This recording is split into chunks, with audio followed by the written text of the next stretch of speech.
Anane pejabat niku mergo ana kawula cilik kaya kula kaya Semar niki. Semar niku arep kawula cilik niki riyen dewa lho. Mula ora ana tembung Bagong Kuwalat mungsuh Semar. Semar niku dewa, Bagong nek ajeng kuwalat mun wingi-wingi pecah ndiasku. Bagong pripun? Aja kewanen iki dewaning para dewa. Kowe arep wani karo aku sisan apa piye? Lho. Aku ki ratu Gustimu aku bendaramu kok. Ora urusan bendara nek kene iki. Kowe Wisnu ta kowe? Ah Wisnu ki anake Bathara Guru. Bapakmu tak tantang apa meneh ming kowe. Semangkeyan ora. Sampurnake mau kowe. Lho luputku ki apa? Aku mengelingke karo kowe. Aja tak anggap aku ki wong lali sinuwun Kresna. Ngapunten teng mriki kepeksa ninggal Subasita ya, Pak. Ora apa-apa. Wis tak paringi wewenang. Heeh, ora ana tulak sarike apa-apa pokoke Bagong wani karo dewa ya ben. Manik Maya. Aku ngilangi Subasita karo kowe mergo kowe iki sejatine adikku. Kowe ora manut karo Semar, gayangan tak nggo kekirik.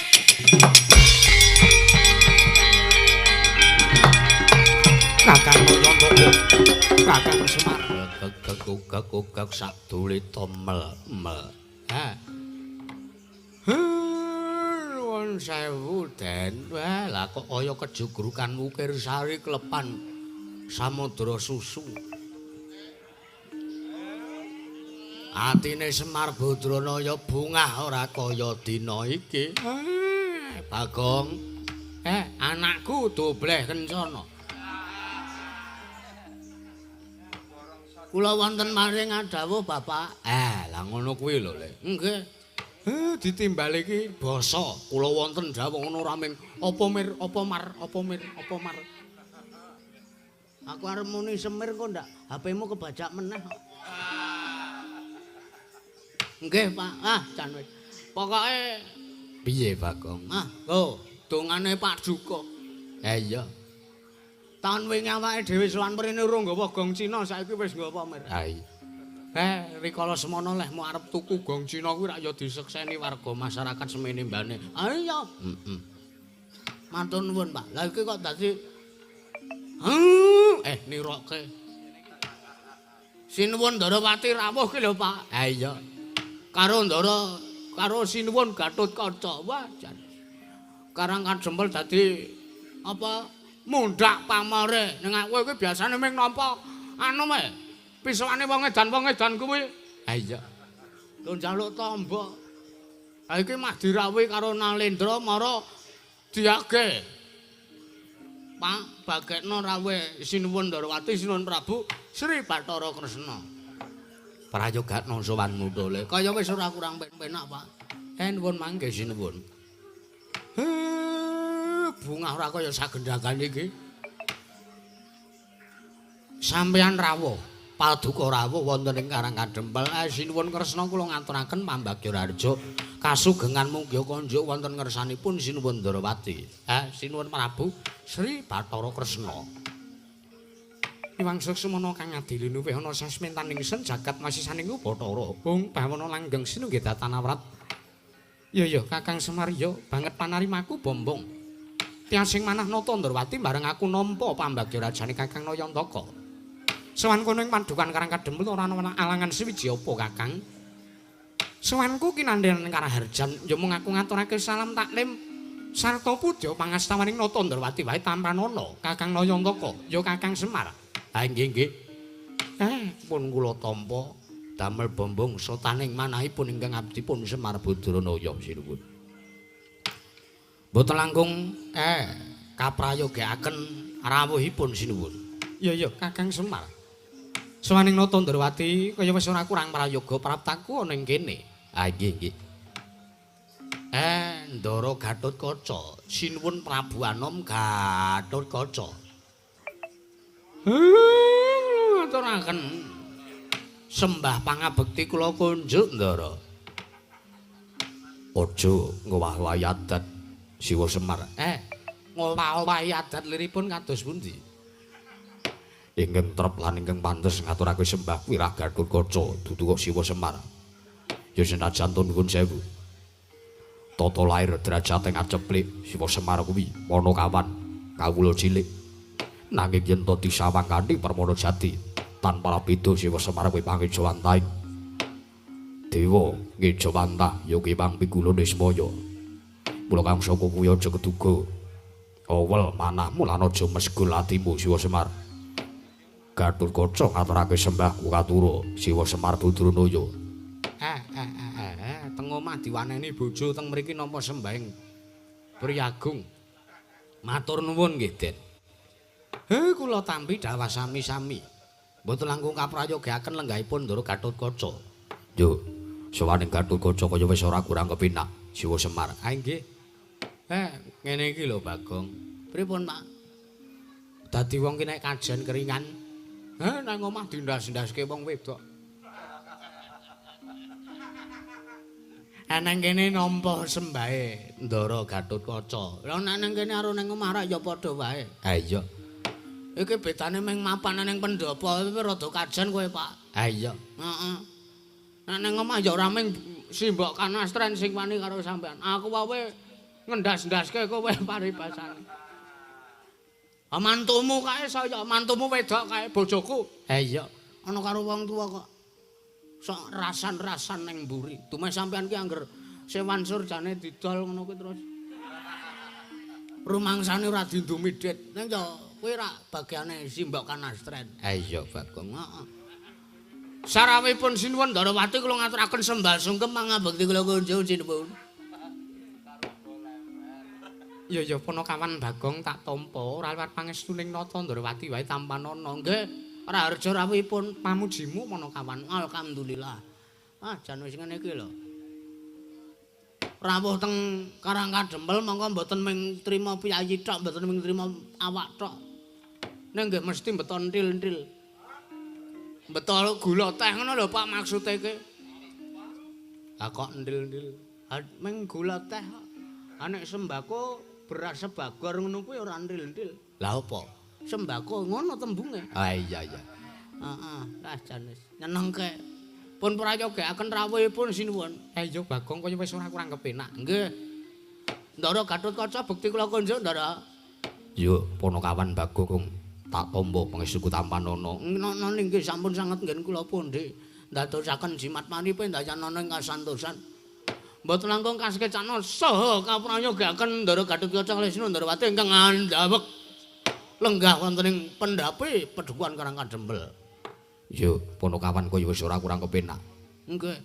Nggih meng ngapunten nggih rada telat wedange. Yo. Niki tenaga kula asisten rumah tangga kula nembe sek kondur kampung. Yo ora dadi ngopo. Nggih, mengke kajenge digaweke gareng. Napa kopi napa teh? Wis apa sing ngono aku gelem. Oh nggih, kaya kula damelke aras, Kak. Nggih. Nuwun sewu sinuwun Ndarawati. Iya Kakang Semar ana dawuhmu apa? Mengke riyen. Juga mau merbangane mung ngomple lambemu. Ha iya. Beneh kelan padatan sampean rawuh mboten kalih ingkang rayi garba ruci. Apa wong aku mau ketemu Ndara Sencaki kok, Pak? Apa iya? Heeh.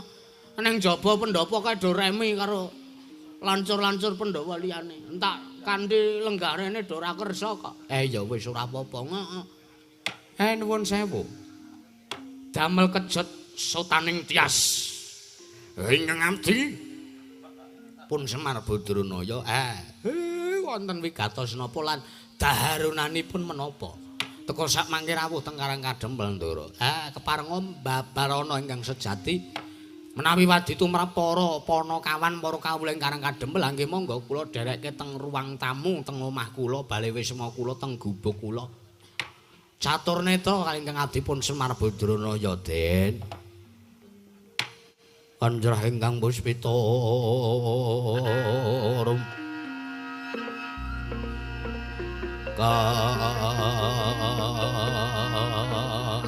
kasiliring samirana mrih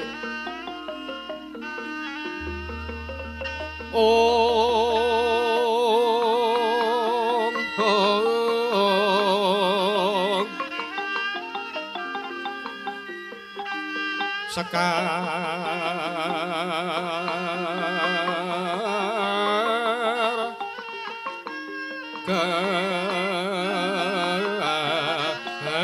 adung ko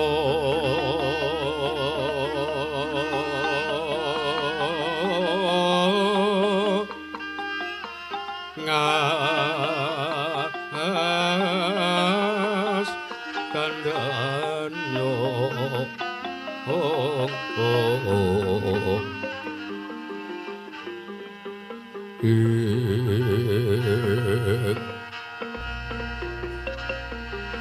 maweh raras retnaning driya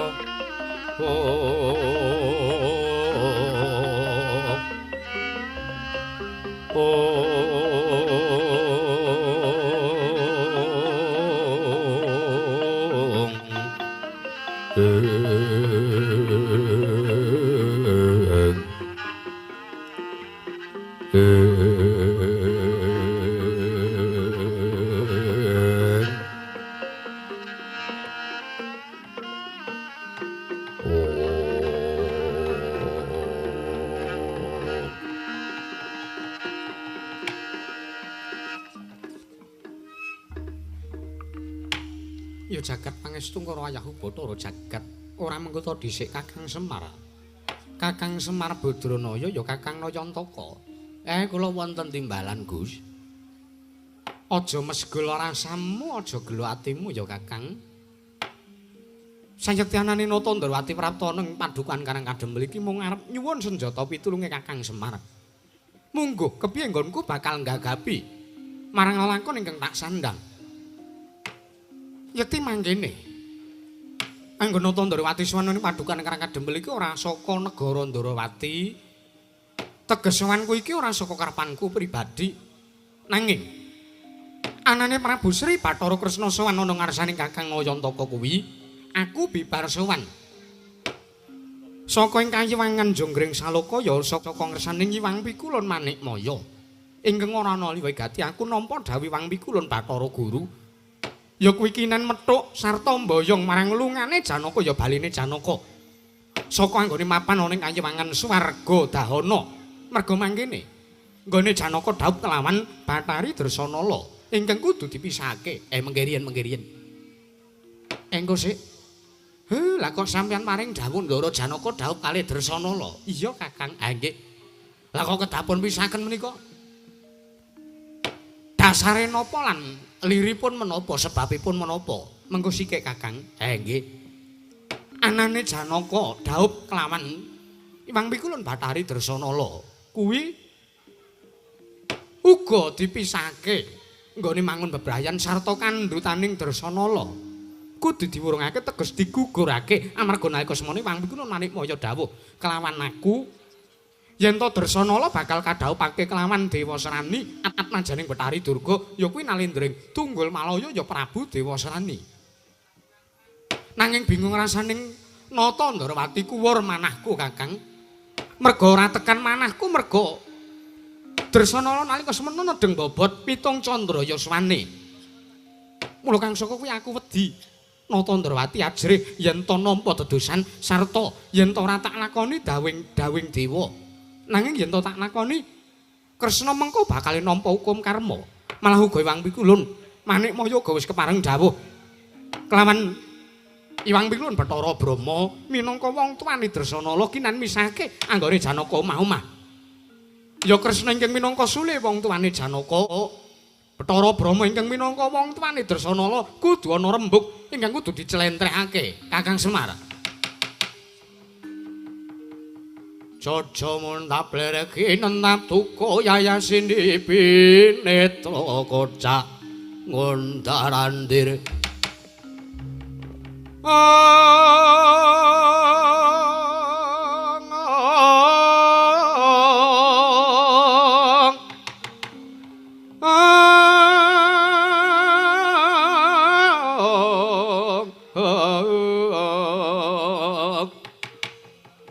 Cocobang mawinga wengi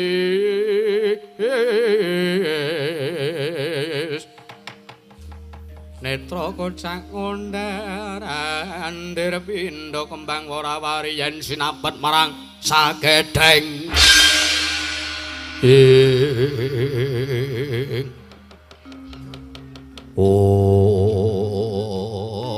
iblis menungso ora tatanan des malalaning rat glaglaing bumi panus maning jajalanat druhun si memonon sondel meker mendel meres apa ya Pak kowe Pak Strayoli benentang segoro ngapa ya Mer ora hidup menengo kowe ngapa kok ilang kamanungsane dewa kayangan ning atase kowe iki nalindraning para dewa Manikmaya aku tak gebrak matekaji pameling kowe ora tekan kene aja aja takon dosa kayangan tak obrak-abrik Manikmaya Seribu jaya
Mareka den rayetna sumuriris eka bali titiyane gandayani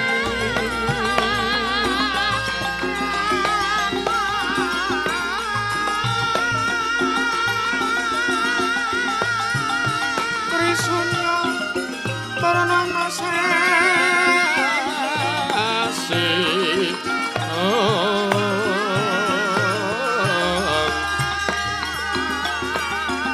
Kilar-kilar semetian ning tengahing tataran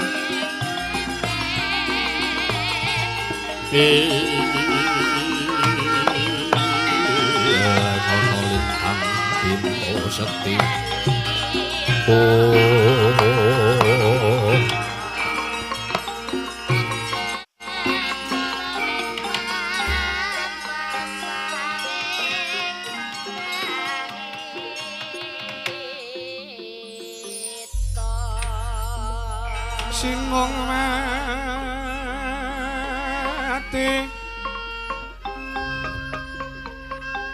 Sinong mati jagat kinari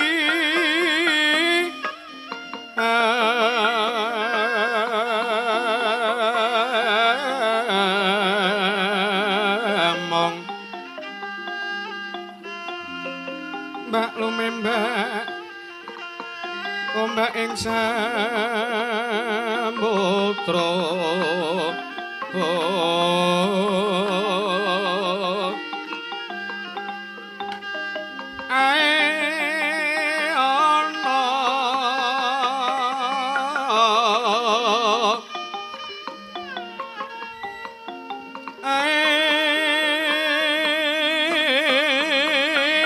ana kali lumut amrenggeng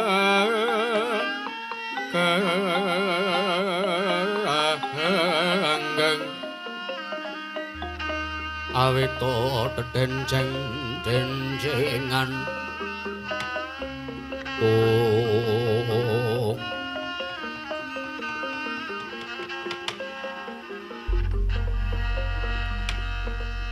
oh sik Pak piye Bagong iki rak Bathara Guru ta iki sing rawuh rene iki iya gebrak aji pameling heeh ngetokke dayane angin bocah iki tak uduke saka kayangan rekatak jemblem ha iya bres tekan kene heeh majan wis kok tumben ngopo bajene yo bajene opo piye Bagong dewa kuwi biasane ambune wangi kok iki ambune rada amis. Apa bar mbetheti iwak ya, Pak? Hus. Sak-sak ora dewa kok mbetheti wader ki ra. Yae bar mancing segoronan. Aneh-aneh ora. Ora kowe kok nglumpruki ngapa? Hah? Iwang Pikulun Manik Maya kuwi ra adimu. Iya. Kok kowe nglumpruki ngapa? Meneng kok. Rungokno rembuku. Heeh. Sing baku aku mung arep ora trima perkara le Iwang Pikulun Bathara Guru iki arep misahke Ndara Janaka karo Dresanala le omah-omah Bagong. Lho, aku arep dipisahke ngapa mergo Dresana arep didhawuhke karo Prabu Dewa Serani. Monggo Dresanala kuwi meteng 7 sasi yuswane miturut ngendikane Sinuwun Kresna mau. Mula iki arep tak lempengke rembuke. Aduh. Ha iya. Mula kowe aja ganggu. Yo. Nang kono nek perkara apa-apa aku entuk nesu apa ora?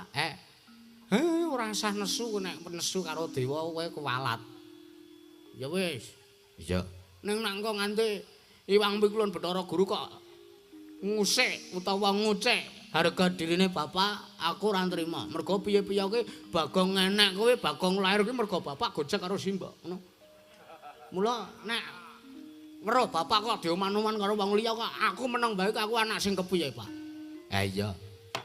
Nuwun pangapunten Pukulun. Sakrawuhipun Iwang Pikulun Manik Maya kula ngaturaken sembah sungkem pangabekti kula kunjuk Iwang Pikulun Bathara Guru. Mastu Rama Sidam sekaring bawana langgeng. Mangke rumiyin to Kakang. Teka jengandika Kakang Nayantaka inggih Kakang Ismaya. Beneh kelawan padatan teka ngaturaken sembah kelawan ingkang rayipun Manik Maya. Malah sak mangke jengandika Kakang Nayantaka nglumpruk wonten lenggah wonten ing ngandhap menika liripun menapa? Ampun basa kalih kula panjenengan. Kula niki mung kere kok, kula niki mung titah kok Pukulun. Mboten pantes lan saru dinulu kuwalat dosa mengke nek Semar mboten basa kalih sampeyan. Lah pramila kula nyuwun panjenengan ampun basa kalih kula lan kula aturi nampi sembah kula. Mangkono Semar Badranaya. Nah, ngaten lho. Ya Semar Ulun Tampa. Mbuya lewat pangestu ulun wae tampanana Badranaya. Nggih Pukulun kula tampi akarya bombong tiasmanah kula Pukulun pun prayogiaken rawuhipun. Iya Semar kaya wis ora kurang kepenak. Sareng paduka Iwang Pikulun Manik Maya kepareng kula ngaturaken sembah sungkem mangabekti kula kunjuk Pukulun. Ya Nata Ndrawati malah jeneng kita prapta ning Karang Kadempel. Pangestu dalem paduka Iwang Pikulun Bathara Guru inggih. Ya. Ulun tampa mboya lewat pangestu ulun tampanana Kresna. Nana inggih. Kepareng kula pundi ndadosaken jimat paripendayana ing kasantosan Pukulun. Iya. Pukulun kula ngaturaken sembah sungkem pangabekti kula kunjuk Pukulun. Wayah ulun Gatut Kocing pringgondani ya ulun tampa. Mboya lewat pangestu ulun wae tampanana. Lho inggih kasingjan sampun sanget anggen kawula pundi. Pukulun kula ngaturaken bekti kula kunjuk Pukulun. Ya Panakawan Bagong pangestu ulun tampanana. Nana inggih. Sampun sanget anggen kawula mundi Pukulun. Pun prayogiaken rawuhipun. Ya Bagong kaya mboya kurang kepenak. Nyuwun mangapunten. Semar Badranaya kepiye? Kaslaku mancelu kula kepengin Karang Kadempel menika pun matedhaki lan pun rawuh dening Hyang Kulon Manikmaya. Lah sakmenika paduka sampun parang rawuh mriki kula badhe matur. Iya Semar arep matur apa? Nuwun sewu. Kula nampi ngendikanipun Sinuwun Ndarawati Pukulun. Bilih paduka menika badhe migaraken saha murungaken kandutanipun Dresana anak kula, anakipun Bathara Brama. Napa nggih? Nuwun sewu. Paduka badhe migaraken anggen bali wismanipun Ndara Janaka kae putu kula Dresana niku estu napa bener? Ya pancen kasunyatane mangkono Semar, jernyatane jeneng ulun bakal ndhaupake wayah ulun Dresanala kelawan Atmaja ulun ya kuwi si Dewa Serani ya Atmajaning Betari Durga. Rak ngaten iya. Lah nuwun sewu, panjenengan mriku dewa nggadahi raos kamanungsan apa mboten? Wase Semar mboyongi rawuhipun Hyang Kulon Manikmaya menika kula namung badhe njurung pangabekti wonten ngarsanipun dewaning para dewa. Lan kula badhe nyuwun pirsa panjenengan menika nggadahi rasa kamanungsan napa mboten? Panjenengan menika menggalih napa mboten? Ning atase panjenengan menika kagungan derajat pangkat kok namung badhe dipun pisungsungaken kagem tilaskeng garwa. Tilaskeng garwa inggih menika pun Betari Durga menika. Lah kok namung badhe dipun pisungsungaken maneman derajat pangkat panjenengan lho Bu Kulun. Ning atase badhe nuruti dhateng pepinganipun ingkang putra nanging kok mateni karo anak sijine menika nek cara kula ilang rasa kamanungsane. Lajeng panjenengan menika nuwun sewu kula westani panjenengan menika wong tuwa ingkang kembang cindhe kembang siladan. Teges napa? Ora adil sampeyan menika. Panjenengan menika mboten adil merga napa menawi dipun petung. Dipetung cara ayune. Ayune rupane Durga menika pun biyen. Sakniki niku walah bahaya kula men mutah-mutah nek reti. Lah kok nggih tesih dibotke pepinginane niku nek cara Semar kula niku trima luwung baya kula kelangan derajat pangkat mbangane kelangan anak. Luwih pilih kelangan anak mbangane kelangan derajat pangkat. Kuwalik mar iya. Kuwalik Bagong. Jan Anang trima dadi duka nek aku. Iya. Mbangane dadi dewaning para dewa ngapain? Iya. Nek tak petung-petung kok ora adil e. Ora adil apane? Patrape Bathara sapa Bathara Guru kok ora adil. Wis menengo sikik kowe kena arep nesu kok tak wene kalodhangan. Heeh. Lah nuwun sewu Bu Kulun panjenengan kok tesih ngeboti karepanipun Durga menika lho. Kamangkon pun sewu anakipun menika mboten lahir batin.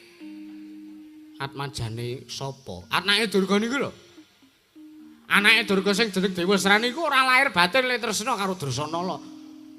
Niku mung ngepek ayune niku mung ngepek bodine. Teges le tresna kalih Dresanala menika mung merga nepsu, mboten lahir batin.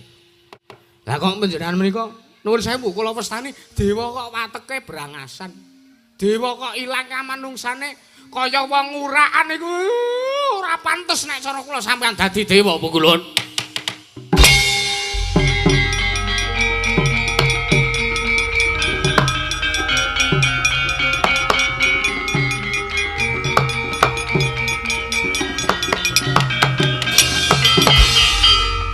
Astunggara sidames karing bawana langgeng.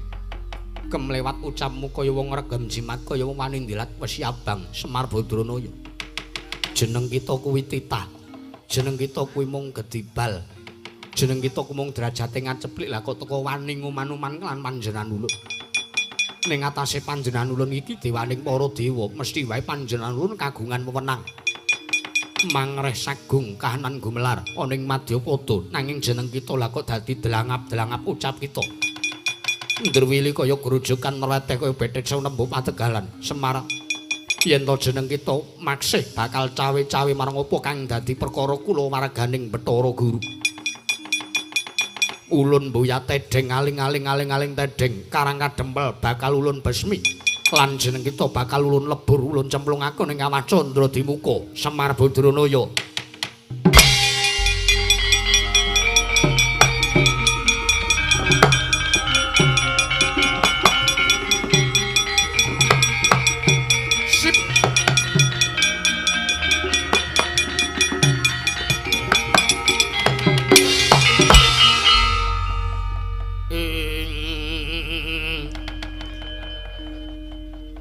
matur kemulung yang wadya.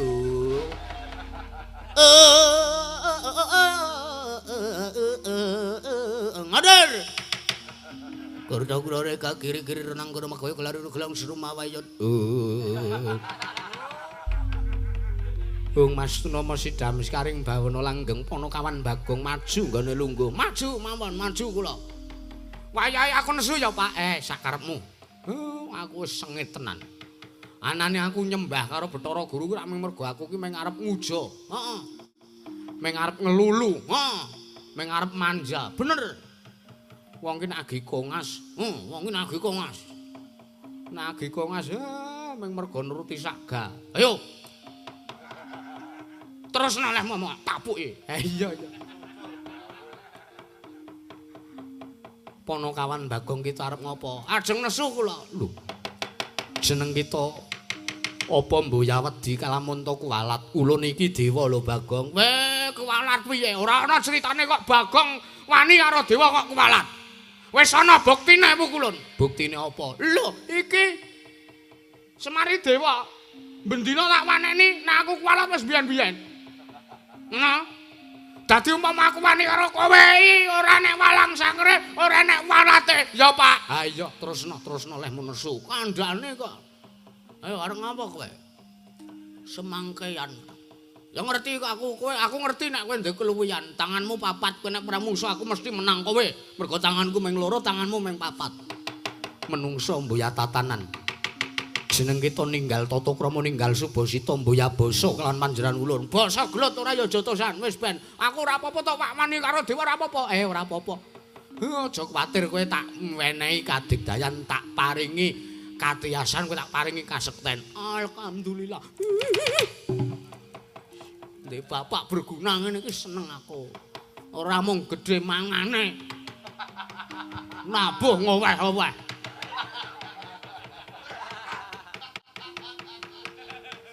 Edan Gatotkaca wonten dawuh. Sak-sake tenan Bagong le omongan kajengipun. Sak-sake mboten enten walate kok. Lah iya. Apa jeneng kita wani keduga nampa kadigdayan ulun. Sik, sampean dewa. Iya. Dewa niku nek teng jaman sakniki nyebute pejabat. Sampean niku pejabat kayangan, sampean pejabat donya. Pejabat donya niku sampean. Sampean dadi nalendraning para dewa teges sampean niku dadi wakiling kawula. Ngoten. Umpama kawula ana bot repote napa-napa mbutuh senjata pitulung kawula mbetahke. Gusti ngabulke marang apa sing dadi panjaluke kawulane mesti lantarane dewa. Ketite kaya Sinuwun Kresna nek laku tapa Brata nika. Nindakake talak Brata nika mesti nyuwun palilaing dewa, nyuwun pewising dewa. Niku dadi lantaran Gusti maringi kasembatan dhateng dewa. Iya, Panakawan Bagong iya. Nggih. Ning nuwun sewu Gusti niku nek arep maringi pitedah dhumateng titahe niku pilih-pilih lantarane lho. Lantarane niku dipilih lantarane sing kira-kira niku lahir batin napa mboten, tulus napa mboten, resik napa mboten atine, resik napa mboten jaba jerone. Aning sampean niku nuwun sewu, tak kira ora pantes dadi dewaning para dewa kaya sing dikendikake Raka Maski. Sapa Pak kowe Pak? Semar Bronjong, Semar Bronjong Priyanto. Sampeyan ora pantes dadi dewaning para dewa. Ulun wis kelakon madeg ana ing Kayewangan Suralaya dadi nalendraning para Jawata. Jeneng kita kuwi mung titah mboyan duweni wewenang apa-apa tumrap Kayewangan jagat Pribawana jeneng kita mboyan duweni wewenang apa-apa. Weh, lha iki menungsa piye to ki? Nuwun sewu, kepeksa kula nerak Subasita karo sampeyan. Anane dewa ku mergo ana titah. Ngoten. Anane pejabat niku mergo ana kawula cilik kaya kula kaya Semar niki. Semar niku arep kawula cilik niki riyen dewa lho. Mula ora ana tembung Bagong Kuwalat mungsuh Semar. Semar niku dewa, Bagong nek ajeng kuwalat pun wingi-wingi pecah ndiasku.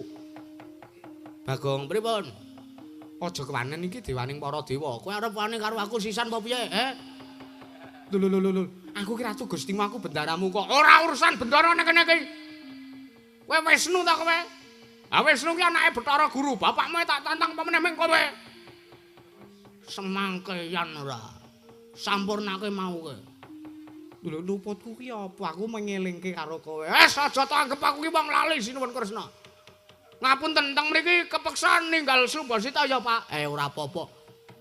Wis tak paringi wewenang. Heeh, ora ana tulak sarike apa-apa pokoke. Bagong wani karo dewa ya ben.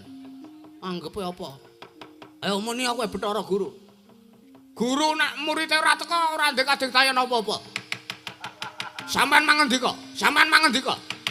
Sampeyan janji arep ngoman-oman Semar, sampeyan janji ora trima Semar cawe-cawe perkarane keluargamu.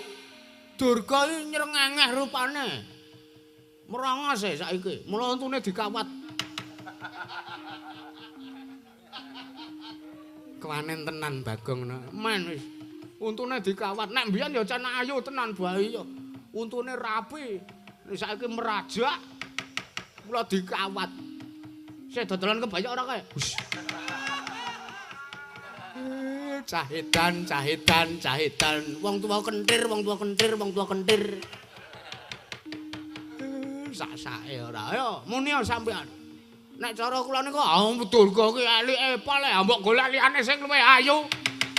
Dumeh sampean tresna karo Durga. Sampean niku janjane mung diguna-guna lho kalih Durga. Sampean niku mung napa diparingi apa jaran goyang ya mir. Heeh. Mung jeneng walik tingale. Nek janjane sampean ngerti rupane Durga ora sudi nglabuhi Durga. Dicupet semene Bagong leh mudha omong-omongan karo Bathara Guru. Manik Maya. Aku ngilangi Subasita karo kowe merga kowe iki sejatine adikku. Aduh kowe piye aku arep nesu kok ora sida. Wis ben wis jame wayahe limbukan. Oke. Kowe ora manut karo Semar gayangan tak nggo kekirik.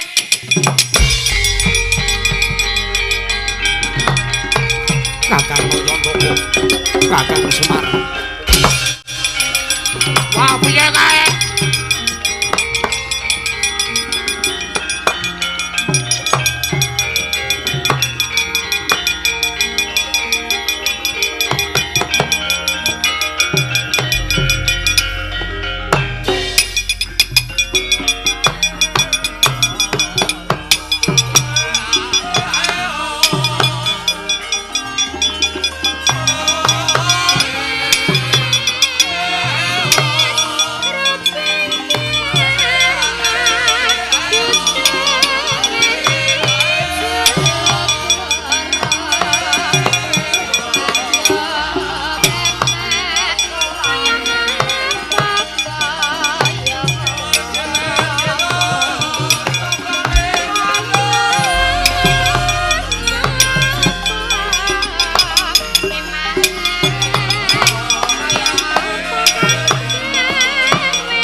Mangruk mining cakra kumitir mijil saking asta.